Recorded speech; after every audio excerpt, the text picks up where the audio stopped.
Bonjour à tous et bienvenue sur notre podcast 7 mois de jardinage avec Hubert en partenariat avec la gamme Facile Printemps. Aujourd'hui, on va parler de comment égayer un petit extérieur sans charme pour l'embellir cet automne et le préparer à la sortie de l'hiver en beauté. Et pour ça, j'ai avec moi notre novice en jardinage, Alice. Salut! Salut Patricia, je suis particulièrement contente d'être avec toi aujourd'hui car mon petit balcon est tellement tristouné et j'aimerais vraiment l'aménager avec des plantes colorées pour que cet espace retrouve toute son âme fleurie. Que me conseilles-tu ? Oh, je comprends, tu veux qu'il exprime toute sa magie florale. J'ai exactement ce qu'il te faut. Commençons par le Dianthus Flutterburst Magenta.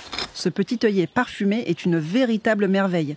Avec son mélange de rose magenta et de blanc perlé, ses pétales bicolores ajoutent une belle touche bucolique et élégante. Oh, ça a l'air magnifique. Et où est-ce que je devrais le planter ?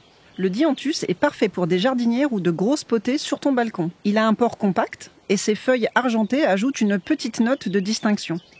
Il adore le soleil, alors trouve-lui un coin bien exposé. Alors il va adorer l'exposition sud-ouest de mon extérieur. Et ensuite, qu'as-tu à me faire découvrir ? Ensuite, il y a l'Aubrietia Florado. Cette plante tapissante est une vraie symphonie printanière avec ses coussins de fleurs aux teintes douces et chatoyantes. Du parme, du pourpre, du blanc et même du rose fuchsia, il y en a pour tous les goûts. Installée à l'automne ou depuis le printemps, son feuillage persistera l'hiver en fonction du climat et elle repartira dès le printemps avec ses innombrables petites fleurs à 4 pétales. Impressionnant, ça doit être un vrai spectacle, j'ai hâte d'être au printemps. Et c'est facile à entretenir ? Absolument, l'Aubrietia est idéale dans une jardinière sur le garde-corps du balcon. En plus, elle est très robuste, cette rustique peut même supporter des températures glaciales jusqu'à moins 20 degrés. Génial, j'adore, cela me garantit des fleurs printanières. Et pour finir ? Pour finir, on ne peut pas ignorer les Primevères Bellarina. Ces fleurs doubles ont une très belle et longue tenue. Elles ressemblent à de petites roses et apportent une explosion de couleurs intenses. Tu as des coloris comme la Lively Lilac, avec ses roses fuchsia, ou encore Nectarine, avec son dégradé d'orange et de jaune. Elles sont parfaites pour les compositions florales.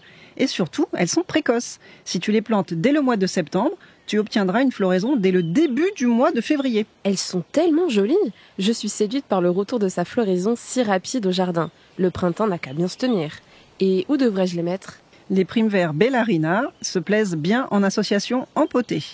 Leurs pétales se déploient au-dessus d'un feuillage vert brillant, ce qui les rend vraiment magnifiques. Je te conseille de planter plusieurs variétés avec des coloris différents pour créer un effet arc-en-ciel.